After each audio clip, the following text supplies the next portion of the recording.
নড়াইলের লোহাগড়ায় দুই গ্রুপের ভয়াবহ সংঘর্ষ, ইউপি সদস্য দুই নারী সহ আহত অন্তত 15।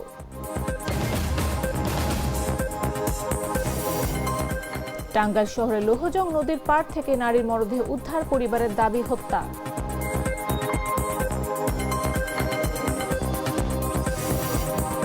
ফরিদপুরে অসময়ে মধুমতির ভাঙনে দিশেহারা নদী পাড়ের মানুষ, নদীগর্ভে বিলীন হচ্ছে ফসলি জমি।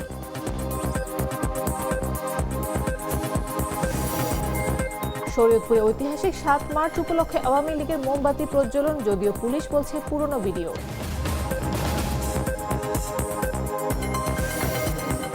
এবং ফরিদপুরের বোয়ালমারীতে মানবিক সহায়তায় বদলে গেল পঙ্গু কৃষক আবুল হাসানের জীবন।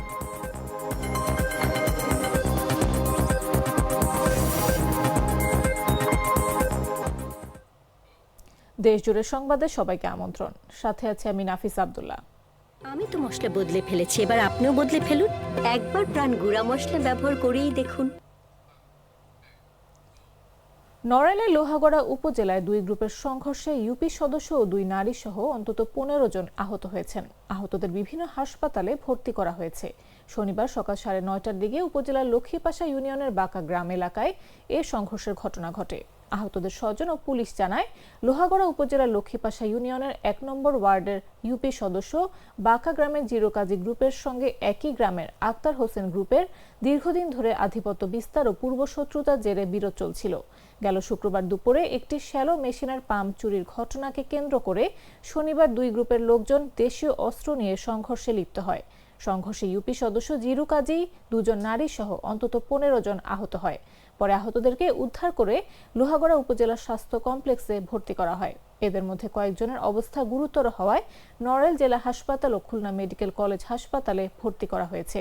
লোহাগড়া থানা পুলিশের ভারপ্রাপ্ত কর্মকর্তা আব্দুর রহমান জানান, এলাকায় অতিরিক্ত পুলিশ মোতায়েন করা হয়েছে। সংঘর্ষের ঘটনার সঙ্গে জড়িতদের আটকের চেষ্টা চলছে। মধ্যে সংঘর্ষে প্রায় 10-12 জন আহত হয়েছে এবং আহতরা লোহাগড়া হাসপাতালে চিকিৎসাধীন রয়েছেন।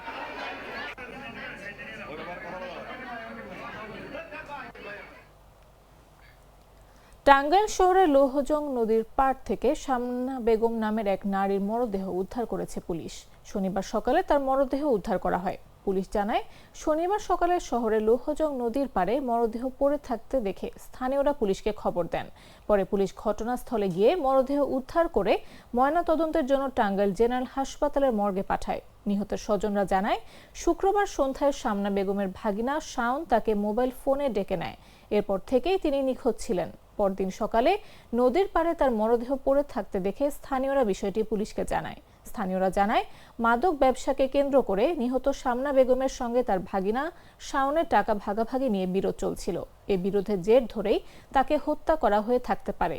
এই বিষয়ে টাঙ্গাইল সদর থানার ভারপ্রাপ্ত কর্মকর্তা রুহুল আমিন বলেন, ঘটনাটি তদন্ত করে প্রয়োজনীয় আইনগত ব্যবস্থা নেওয়া হবে।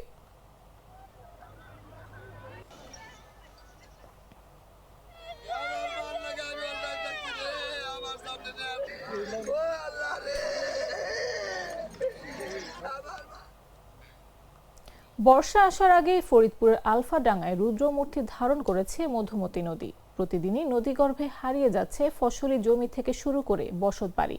আকস্মিক ভাঙনে দিশেহারা হয়ে পড়েছেন নদী পাড়ের বাসিন্দারা। শুক্রবার দিনগত রাতে উপজেলার কৃষ্ণপুর গ্রামের 2টি বসত ভিটা নদীগর্ভে বিলীন হয়ে গেছে। মাথা গোজার ঠাঁই হারিয়ে খোলা আকাশের নিচে মানবেতর জীবন কাটাচ্ছেন ক্ষতিগ্রস্ত পরিবারগুলো। স্থানীয়রা জানায়, উপজেলার 4 নম্বর টগরবন্দ ইউনিয়নের কৃষ্ণপুর গ্রামে হঠাৎ নদী ভাঙন দেখা দিয়েছে। ওই গ্রামের বাসিন্দা মোহাম্মদ মনা মিয়া শেখ ও মোহাম্মদ সুহাগ শেখের বাড়ি মধুমতি নদী গর্ভে পুরোপুরি বিলীন হয়ে গেছে। ভুক্তভোগীরা জানান, সরকারিভাবে যদি কোনো সাহায্য এবং সহযোগিতা পাওয়া যায় তাহলে তারা উপকৃত হবেন।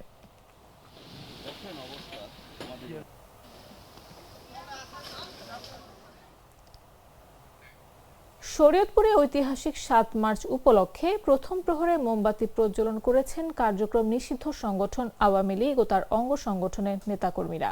শহরের কোনো একটি স্থানে এই কর্মসূচি পালন করা হয়। এ সময় তারা বঙ্গবন্ধু শেখ মুজিবুর রহমানের স্মৃতির প্রতি শ্রদ্ধা জানান। শুক্রবার দিনগত রাতে এ সংক্রান্ত একটি ভিডিও ফেসবুকে ছড়িয়ে পড়েছে।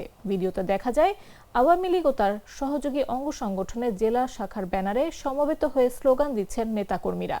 তাদের অনেকে মুখে মাস্ক পরিহিত অবস্থায় দেখা যায়। এদের মধ্যে আওয়ামী লীগ, ছাত্রলীগের অনেক নেতাকর্মীকে দেখা যায়। তারা মোমবাতি প্রজ্বলন করে বঙ্গবন্ধু শেখ মুজিবুর রহমানের স্মৃতির প্রতি শ্রদ্ধা জানিয়ে ছবিতে ফুলের মালা পরিয়ে দেন। এ সময় নেতাকর্মীরা বিভিন্ন স্লোগান দেন। বিষয়টি নিয়ে পালং মডেল থানার ভারপ্রাপ্ত কর্মকর্তা শাহ আলম বলেন, পুলিশ রাত ৩টা পর্যন্ত টহল দিয়েছে। এ ধরনের কোনো কর্মসূচি তাদের চোখে পড়েনি। তবে পুরাতন ভিডিও এখন ছেড়ে নতুন বলে চালিয়ে দেওয়া হতে পারে বলেও জানান তিনি।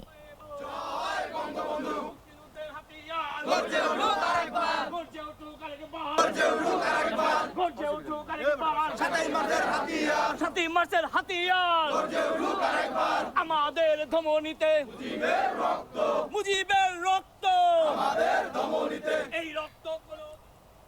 ফরিদপুরের বোয়ালমারীতে গাছ থেকে পড়ে পঙ্গু হয়ে পড়া কৃষক আবুল হাসানের জীবনে নেমে এসেছিল চরম দুর্দশা। কর্মক্ষমতা হারিয়ে পরিবার নিয়ে মানবেতর জীবনযাপন করছিলেন তিনি। তবে স্থানীয় কয়েকজন মানবিক মানুষের সহায়তায় তার জন্য গড়ে তোলা হয়েছে একটি মুদি ও চায়ের দোকান। সেই দোকানই এখন তার নতুন করে বাঁচার স্বপ্ন ও আয়ের ভরসা।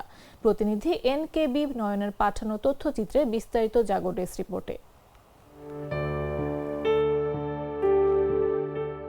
ফরিদপুরের বোয়ালমারী উপজেলার কান্দাকুলু গ্রামের কৃষক আবুল হাসানের জীবনে একটি দুর্ঘটনা সবকিছু বদলে দেয়। 2 বছর আগে জমির উপর থাকা একটি তাল গাছ পরিষ্কার করতে গিয়ে গাছ থেকে পড়ে গুরুতর আহত হন তিনি। সেই দুর্ঘটনায় চিরতরে পঙ্গুত্ব বরণ করতে হয় তাকে।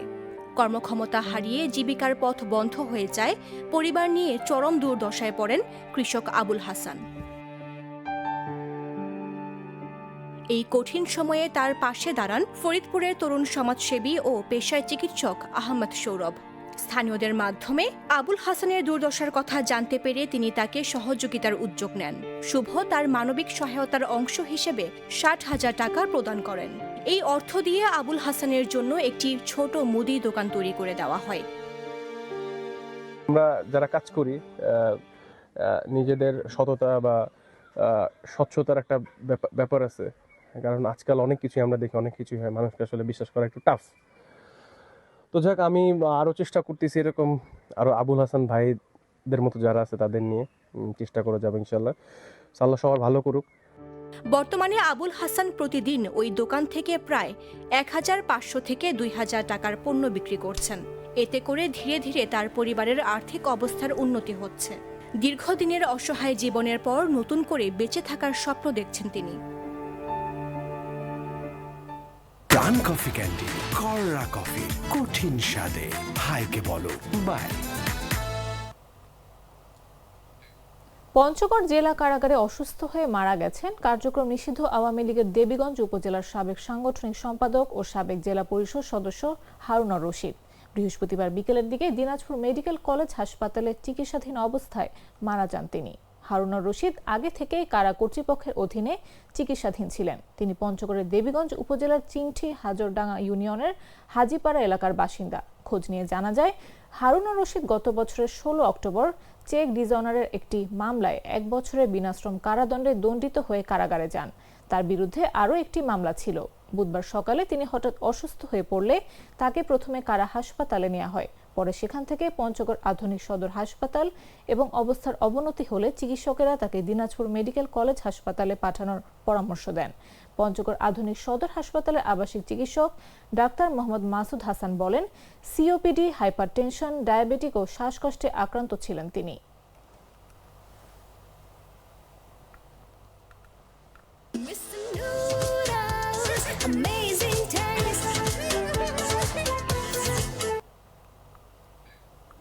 পাবনার ঈশ্বরদীতে ঈদুল ফিতর উপলক্ষে দুস্থ পরিবারের জন্য বরাদ্দকৃত 4,625টি ডিজিএফ কার্ড স্থানীয় প্রশাসনের মাধ্যমে বিএনপি ও জামাতে ইসলামী নেতাদের মধ্যে ভাগ করে দেওয়া হয়েছে। বৃহস্পতিবার বিকেলে ঈশ্বরদী পৌরসভার সম্মেলন কক্ষে অনুষ্ঠিত বৈঠকে এই কার্ডগুলো বিতরণ করা হয়। উপজেলা নির্বাহী কর্মকর্তা ও পৌর প্রশাসক আরিফুর রহমান জানান, পৌরসভায় মেয়র বা কাউন্সিলর না থাকায় ঝামেলা এড়াতে নেতাদের ডেকে কার্ডগুলো তাদের মধ্যে ভাগ করা হয়। তারা এই কার্ড দুস্থদের মধ্যে বিতরণ করবেন। প্রাপ্ত তথ্য অনুযায়ী 4,625টির মধ্যে 625টি কার্ড উপজেলা এলাকার দুস্থদের জন্য রাখা হয়েছে। বাকি 4,000 কার্ড বিএনপি ও জামায়াতের মধ্যে ভাগ করা হয়েছে। বিএনপিকে 2,000, জামায়াতকে 1,200 এবং বিএনপির বিদ্রোহী গ্রুপের জন্য 800টি কার্ড দেয়া হয়।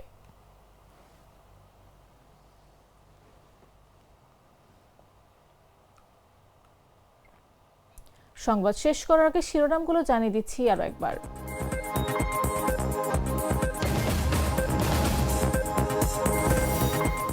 নড়াইলের লোহাগড়ায় দুই গ্রুপের ভয়াবহ সংঘর্ষ, ইউপি সদস্য 2 নারী সহ আহত অন্তত 15।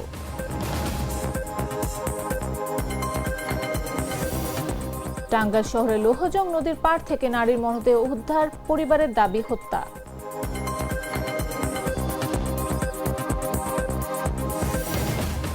ফরিদপুরে অসময়ের মধুমতির ভাঙনে দিশেহারা নদী পাড়ের মানুষ, নদীগর্ভে বিলীন হচ্ছে ফসলি জমি, বসতবাড়ি। শরীয়তপুরে ঐতিহাসিক 7 মার্চ উপলক্ষে আওয়ামী লীগের মোমবাতি প্রজ্বলন, যদিও পুলিশ বলছে পুরনো ভিডিও। এবং ফরিদপুরের বোয়ালমারীতে মানবিক সহায়তায় বদলে গেল পঙ্গু কৃষক আবুল হাসানের জীবন।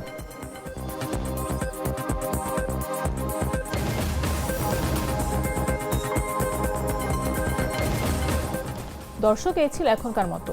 এরপর দেখবেন সন্ধ্যা 7টা নিউজ। প্রতি মুহূর্তে সর্বশেষ খবর পেতে ভিজিট করুন jagonews24.com, ফলো করুন আমাদের ভেরিফাইড ফেসবুক পেজ এবং সাবস্ক্রাইব করুন জাগো নিউজের ইউটিউব চ্যানেল। এতক্ষণ সাথে থাকার জন্য ধন্যবাদ সবাইকে।